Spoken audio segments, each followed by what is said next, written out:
안녕하세요. 림쌤의 10분 역사에 오신 걸 환영합니다. 저는 여러분의 역사학습 가이드 림쌤입니다. 오늘은 한능검 대비 개념 강의 19번째 시간 고려의 문화로 돌아왔습니다. 이 고려의 문화가 또 분야별로 굉장히 내용이 많거든요. 집중하셔서 잘 따라오시기 바랍니다. 그럼 먼저 고려의 시대 구분과 함께 각 시대별 문화의 특징부터 살펴볼까요? 고려는 1170년에 일어난 무신정변을 기준으로 크게 고려 전기와 고려 후기로 나눌 수 있습니다. 그리고 고려 전기는 또 호족과 문벌들의 시대로 구분할 수 있는데요. 건국 초에는 아무래도 진취적이고 개성적인 문화가 발달하고요.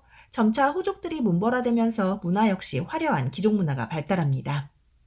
그리고 무신정변 이후에는 아무래도 유학 중심의 문화는 많이 위축되는데요. 그렇다고 이 시기 문화의 발전이 아주 없었던 건 아닙니다.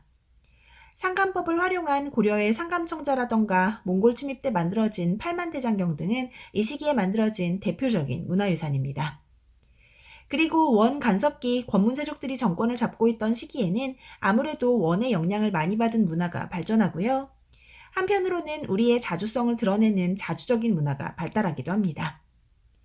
그리고 고려 말 새로운 세력으로 성장한 신진사대부들의 시대에는 역시나 성리학의 발달이 가장 큰 특징입니다. 자, 이렇게 고려 문화의 시대별 특징을 살펴봤으니 이제 파트별로 세부적인 내용을 정리해 볼까요? 먼저 고려의 불교입니다. 고려는 명실상부 불교의 나라입니다. 왕실이건 백성이건 불심이 대단한 나라였는데요. 과거 시험에 승과가 있을 정도였으며 승려의 지위도 왕족이나 귀족으로 상당히 높았습니다. 이러한 고려의 불교, 먼저 호족들의 시대부터 살펴볼게요. 아무래도 고려 초에는 불교에 대한 관심이 높습니다. 고려를 건국한 호족들의 사상적 배경이 선종이었기 때문인데요. 태조 왕건 역시 훈요 10조를 통해 연등회와 같은 불교 행사를 장려합니다. 하지만 성종이 왕위에 오르면서 이게 살짝 주춤하게 되는데요. 바로 최승로의 시무 28조 때문입니다. 유학자였던 최승로는 불교 행사인 연등회의 횟수를 줄이고 팔간회는 아예 폐지하자고 강력하게 주장하는데요. 결국 최승로의 주장이 받아들여지면서 팔간회는 폐지되고요. 연등회의 횟수 역시 확실히 줄어듭니다. 그리고 광종 때는 균여라는 승려가 활동하는데요. 균여가 보현 10원가라는 향가를 지었다는 것도 알아두시면 좋겠네요. 그리고 문벌시대로 넘어오면요. 너무너무 중요한 승려가 한 명 있는데요. 바로 대각국사 의천입니다. 중요합니다. 고려 문종의 넷째 아들이었던 의천은 송나라 유학에서 돌아와 해동 천태종을 창시하고 불교 종파 간의 대립을 해결하기 위해 교종을 중심으로 한 선종통합, 즉 교선통합을 주장합니다. 이와 함께 불교의 교리와 지관을 함께 닦아야 한다는 교관겸수를 강조했고요. 저술활동에도 힘쓰는데요. 초조대장경의 계보를 잇는 교장을 좀 기억해 두시고요. 한편으로는 의천이 화폐유통을 강조했다는 것도 참고삼아 알아두시면 좋겠네요. 이렇게 고려 전기에 의천이 있다면 고려 후기에는 진울이 있는데요. 무신집권기에 활동했던 보조국사 진울 역시 너무너무 중요합니다. 진울 또한 불교 종파의 통합을 위해 노력하는데요. 앞서 의천이 교선 통합을 이뤄내긴 했지만 사실 의천은 왕자님이잖아요. 그래서 영향력이 막강했기 때문에 겉으로는 합쳐지는 것처럼 보였지만 의천의 사망 이후 다시 불교의 종파는 대립구조를 이루게 되고 특히 몬벌들과 결탁해 타락한 교종을 비판하는 목소리가 점차 커지게 됩니다. 이에 보조국사 진울은 수선사를 중심으로 불교 개혁운동을 펼치고 이를 통해 조계종을 창시하는데요. 이러한 진울은 선종을 중심으로 교종을 통합하는 선교통합을 주장합니다. 진울은 특히 정해쌍수와 도노점수를 강조하는데요. 이것은 모두 선종이 중심이 된 교종통합이라는 걸 잘 기억해 두세요. 그리고 이렇게 진울이 이끈 수선사 중심의 불교 개혁운동을 수선사 결사라고 부릅니다. 이 진울과 의천은 정말 고려의 불교 파트에서 너무 중요한 부분이니까요. 반드시 구분해서 정리하시기 바랍니다. 또 무신집권기 활동했던 승려 중에 희심이라는 승려가 있는데요. 그는 유교와 불교는 일치한다는 유불일치설을 주장했습니다. 그리고 요세라는 승려도 있는데요. 그는 법화신앙을 중심으로 백년결사를 이끌기도 합니다. 아까 진울이 수선사 결사였죠? 요새는 백년사를 중심으로 한 백년결사라는 걸 기억하시면 좋겠네요. 그럼 다음으로 불교의 나라 고려에서 발달했던 불교 예술품에 대해 살펴볼까요? 먼저 불상입니다. 고려 초 호족 시대에는 기존에는 볼 수 없었던 철불이 유행하는데요. 대표적으로 하남 하사창동 철조 석가열의 좌상이 있습니다. 그리고 또 이 시기에는 개성 넘치는 대형 석불이 많이 만들어졌는데요. 대표적으로 논산 관촉사 석조 미륵보살 입상이 있습니다. 이게요, 여러분, 높이가 무려 18m입니다. 정말 엄청나죠? 또 안동 이천동 마해열의 입상과 파주 6mm 마해 이불 입상이 있는데요. 엄청나게 큰 돌에 얼굴이 얹어져 있는 모습이죠. 이게 정말 불상이 맞나 싶을 정도로 개성 넘치는 고려 초의 거대하고 파격적인 불상들은 이 시기 지방호족들의 힘을 상징하는 것입니다. 이렇게 개성 넘치던 불상은 문벌 시대가 되면서 다시 안정적인 모습으로 변화하는데요. 특히 신라 양식을 계승하고 있는 영주 부석사 소조 아미타 열애자상이 대표적입니다. 석굴암의 본존불과 굉장히 비슷한 느낌을 주죠. 그리고 고려 후기로 넘어오면 불상보다는 불화가 유행하는데요. 이러한 불화의 대표적인 작품으로는 승려인 혜어가 그린 수월관음도가 있습니다. 이게 바로 수월관음도인데요. 관음보살의 자비로운 모습을 화려하고 섬세하게 묘사하고 있습니다. 또 아미타레용도 역시 고려 후기를 대표하는 불화인데요. 이러한 불화들은 모두 왕실과 권문세족 등 지배층의 염원을 담아 제작된 겁니다. 다음으로는 불탑입니다. 고려 초 호족의 시대에는 승탑이 많이 만들어졌는데요. 대표적인 승탑으로는 여주 고달사지 승탑과 정토사 홍법국사 승탑이 있습니다. 통일신라 말 지방호족들이 선종을 강조하면서 많은 승탑을 세웠던 거 기억나시죠? 이러한 분위기가 고려 초에도 이어진 것입니다. 그리고 고려 전기로 넘어오면 다각다층의 탑들이 유행하는데요. 대표적인 석탑으로는 개성에 있는 현화사 7층 석탑이 있습니다. 확실히 신라에 비해 층수가 많아졌죠? 그리고 고려 전기의 석탑하면 역시나 월정사 8각 9층 석탑을 빼놓을 수가 없는데요. 이렇게 고려의 탑은 다각다층이라는 걸 꼭 기억해 두세요. 그리고 고려 후기로 넘어오면 권문세족들이 세운 탑이 하나 있어요. 원의 양식을 본따 만든 탑인데요. 바로 경천사지 10층 석탑입니다. 중요합니다. 이 경천사지 10층 석탑은 정말 시험에 잘 나오는데요. 원래 개경 근교의 경천사에 세워진 이 탑을 구한말 일제가 불법으로 가져갔다가 국제여론이 악화되자 1918년 다시 반환했다는 슬픈 에피소드를 가지고 있기도 합니다. 딱 봐도 상당히 중국스러운 이 경천사지 10층 석탑이 원의 영향을 받아 만들어졌다는 걸 꼭 기억하셔야 됩니다. 다음으로는 불교 건축물인데요. 고려 전기의 불교 건축물은 전해지는 게 없고요. 고려 후기에 주심포 양식으로 세워진 사찰들이 있습니다. 주심포 양식이란 기둥 위에 포를 얹고 그 위에 지붕을 얹은 건축 양식인데요.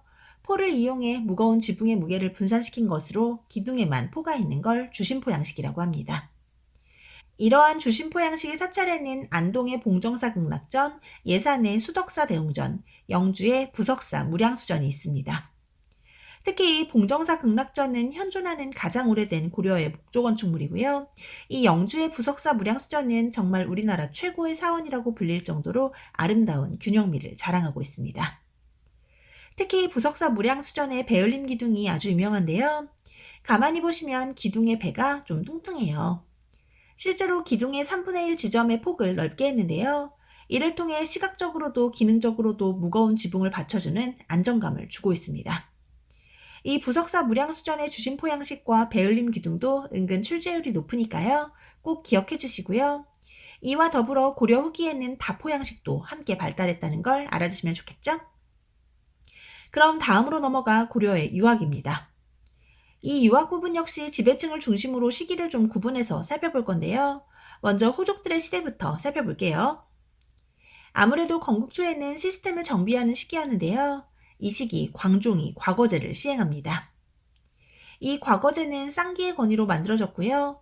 명경과와 제술과, 잡과, 그리고 승과로 구성되어 있습니다. 그리고 성종 때 최승로의 시무 28조를 받아들여 유교를 국가의 통치 이념으로 삼고 고려의 최고 교육기관인 국자감을 설치하는데요. 이러한 국자감은 유학부와 기술학부로 구성되어 있습니다. 성리학만을 강조하던 조선시대의 모습에 비하면 고려의 교육은 훨씬 열려있죠? 그리고 지방교육기관으로는 향교가 있습니다. 그런데 이후 문벌들의 시대가 되자 이 과거제를 통해 어떻게든 높은 관직에 오르고자 하는 움직임이 나타나기 시작합니다. 이 과정에서 국가주도의 교육기관보다는 사학이 더 성행하는데요. 쉽게 말해 명문 사립학교들이 더 인기를 끌게 된 겁니다. 이때 전국에서 유명한 12개의 사립학교를 사학 12도라고 부르고요. 이 중 최충의 구제학당은 단연 최고였습니다. 이 구제학당에 들어가기만 하면 과거 시험에 턱턱 붙으니 그 인기는 말할 것도 없었고요. 구제학당에 다니는 학생들을 문헌공도라고 불렀습니다. 또 최충은 해동의 공자라고 불렸는데요. 지금으로 따지면 억대 연봉의 일타 강사가 아닐까 싶네요. 이렇게 점점 사학이 성행하자 국가에서는 관학진흥책을 마련하는데요. 장학재단인 양형고를 설치하고 전문적인 학자들을 초빙해 강연하는 전문 칠제 등을 시행했지만 사실 효과는 미비했습니다. 지금도 그렇지만 공교육이 사교육을 이기기는 힘들잖아요. 암튼 이렇게 성행했던 유학도 무신집권기 때는 완전 위축됩니다. 사실 무신들 입장에서는 유학을 공부하던 문벌들에게 많은 차별과 멸시를 받았으니 유학이 꼴도 보기 싫었겠죠? 그러다가 권문세족들의 시대, 즉 원간섭기 때 안양이 원을 통해 성리학이라는 새로운 학문을 들여오는데요. 중요합니다. 이 성리학을 공부하는 사람들을 신진사대부라고 부르는데요. 결국 이 신진사대부에 의해 조선이 건국된다는 거 알고 계시죠? 이 당시 신진사대부의 계보를 보면 이재연, 이색, 정몽주, 정도전으로 이어지고 있는데요. 특히 이재연이란 인물은 여공패설이라는 저서를 남겼고요. 충선왕이 원의 수도인 베이징에 설치한 만권당에서 활동한 인물이기도 합니다. 이 만권당은요, 책이 만권이 있는 일종의 도서관이었다고 보시면 됩니다. 다음으로는 도교와 풍수지리설입니다. 앞서 불교와 유학에 대해 설명드렸었는데요. 도교 역시 국가의 안녕과 왕실의 번영을 기원하는 종교로 그 근간을 이어갑니다. 그리고 풍수지리설, 이 풍수지리설은 고려를 건국하는 데 많은 영향을 미친 사상인데요. 이후 묘청의 서경천도 운동의 사상적 배경이 되어주기도 합니다. 하지만 묘청의 서경천도 운동은 결국 실패하죠. 그리고 사람들의 관심은 점차 남경으로 향하는데요. 이 남경이 바로 한양입니다. 이러한 남경에 대한 관심은 남경길지설로 이어지고 이는 고려 말 새로운 시대인 조선의 문을 여는데 큰 영향을 미치게 되는 겁니다. 자, 그럼 다음으로 고려의 역사서입니다. 고려시대 때도 많은 역사서가 편찬됐는데요. 초기에 쓰여진 실록이나 구삼국사는 아쉽게도 현재에는 전해지지 않습니다. 그리고 문벌시대 때 구삼국사를 바탕으로 삼국사기가 쓰여지는데요. 중요합니다. 이 삼국사기의 저자 누군지 다들 아시죠? 바로 당대 최고의 문벌이었던 김부식이었는데요. 이러한 김부식이 쓴 삼국사기는 철저한 신라 계승의식을 바탕으로 하고 있습니다. 기전체 방식으로 굉장히 방대한 내용을 담고 있는 게 특징인데요. 이 삼국사기는 현존하는 우리나라의 가장 오래된 역사서라는 걸 꼭 기억해 주세요. 그리고 이후 무신집권기에는 역사서의 색깔도 다소 달라지는데요. 유학이 중심이 되기보단 좀 더 다양성을 띤 역사서들이 등장하게 됩니다. 먼저 우리나라 고승들의 이야기를 쓴 각훈의 해동고승전이 있고요. 이규보가 쓴 동명왕편도 이 시기 쓰인 역사서입니다. 여러분 동명왕이 누군지 아시죠? 바로 고구려의 시조 고주몽인데요. 이규보는 이 책을 통해 혼란의 시기에 우리가 고구려의 후손임을 강조해 민족에 대한 강한 자긍심을 드러내고 있습니다. 그리고 원간섭기인 권문세족들의 시대에는 그야말로 우리 민족의 자주의식을 심어주는 역사서들이 편찬되는데요. 일련의 삼국유사가 대표적입니다. 중요합니다. 버려진 삼국의 이야기를 모아 집필한 이 삼국유사에는 우리가 흔히 알고 있는 재미있는 전설이나 설화 등이 많이 수록되어 있는데요. 무엇보다 중요한 건 단군신화가 수록되어 있다는 점입니다. 이 일련의 삼국유사는 김부식의 삼국사기랑 비교해서 잘 나오니까요. 꼭 잘 정리해 두시기 바랍니다. 그리고 단군에서부터 고려 충렬왕 때까지의 역사가 기록된 이승유의 제왕운기에서 역시 단군조선을 우리나라 최초의 국가로 보고 있는데요.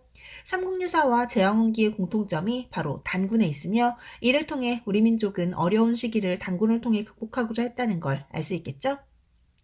그리고 이재연이 쓴 사략이라는 역사서도 있었는데요. 현재는 전해지지 않습니다. 다음으로는 고려의 인쇄입니다. 고려하면 또 이 인쇄를 빼놓을 수가 없는데요. 목판 인쇄술과 활판 인쇄술로 나누어 설명드려 볼게요. 먼저 목판은 거란에 침입돼 만들어진 초조대장경이 있는데요. 안타깝게도 몽골에 침입돼 불타 전해지지 않습니다. 그리고 앞서 설명드렸던 대각국사 의천의 교장이 몬벌시대 때 만들어지고요. 이후 무신집권기 몽골이 침입했을 때 부처의 힘으로 어려움을 극복하자는 내용의 8만대장경이 만들어집니다.